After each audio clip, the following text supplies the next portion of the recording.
ஆலயா cotton வேட்டிகள், ஷர்ட்டுகள், wedding celebration. இந்திய அளவில் பேசப்படும் அளவுக்கு மாறியுள்ளது 2 பேரின் உயிரை காவு வாங்கிய புனே கார் விபத்து. என்ன நடந்தது என்பதை விரிவாக பார்க்கலாம். மகாராஷ்டிரா மாநிலம் புனே கல்யாணி நகர் பகுதியில் அதிவேகமாக வந்த கார் ஒன்று முன்னால் சென்ற இருசக்கர வாகனத்தின் மீது பயங்கரமாக மோதியது. கார் சாலையின் நடுவே இருந்த தடுப்பில் மோதி நின்றது. விபத்தை ஏற்படுத்தியவரை பொதுமக்கள் மடக்கி பிடித்து தாக்கினர். பின்னர் காவல்துறையினர் வந்து அந்த நபரை அழைத்து சென்றனர்.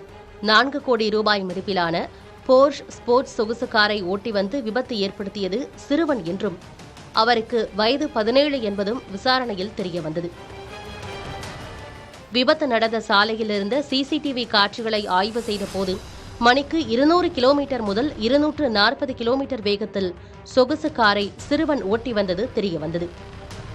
அந்த பதைபதைக்க வைக்கும் காட்சிகளும் வெளியானது.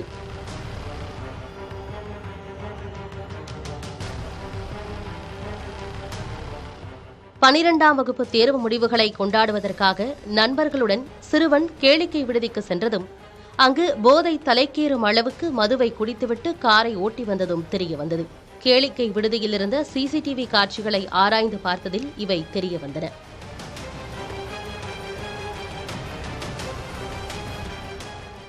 இந்த வீடியோ காட்சிகளும் சமூக வலைதளங்களில் பரவியது. சொகுசு கார் விபத்தில் உயிரிழந்தவர்கள் அஸ்வினி, அனீஸ் என்பதும் அவர்கள் ஐடி நிறுவனம் ஒன்றில் பணிபுரிந்து வந்துள்ளனர் என்பதும் தெரியவந்துள்ளது.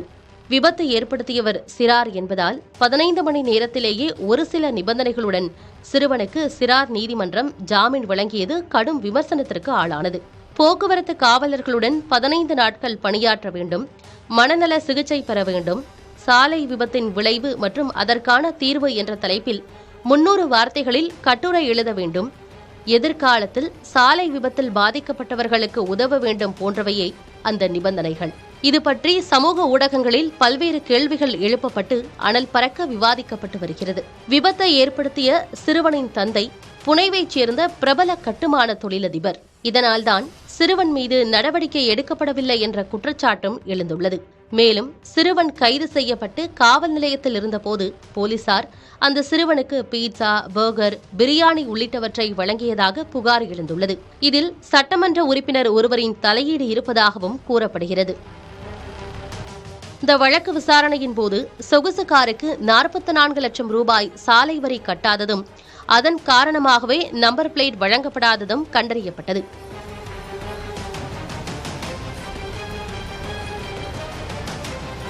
வழக்கு விசாரணை புனே குற்றப்பிரிவு காவல்துறைக்கு மாற்றப்பட்டுள்ளது. கடும் விமர்சனம் எழுந்ததால் சிறுவனை வாகனம் ஓட்ட அனுமதித்ததற்காக அவரது தந்தை 2 தினங்களுக்கு பிறகு கைது செய்யப்பட்டார். மேலும் சிறுவனுக்கு மது வழங்கிய மதுபான கூடத்தைச் சேர்ந்த 3 பேரும் கைது செய்யப்பட்டனர். புனே கார் விபத்து தொடர்பாக மகாராஷ்டிரா துணை முதலமைச்சர் தேவேந்திர பட்னாவிஸ் காவல்துறை உயர் அதிகாரிகளோடு அவசர ஆலோசனையில் ஈடுபட்டார். காவல்துறை, நீதித்துறை மீது எதிர்க்கட்சிகளும் இணையவாசிகளும் கேள்விக் கணைகளையும் குற்றச்சாட்டுகளையும் முன்வைத்துள்ளதால் இந்த விவகாரம் தேசிய அளவில் பேசப்பட்டு வருகிறது. புதிய தலைமுறைக்காக GS பாலமுருகன்.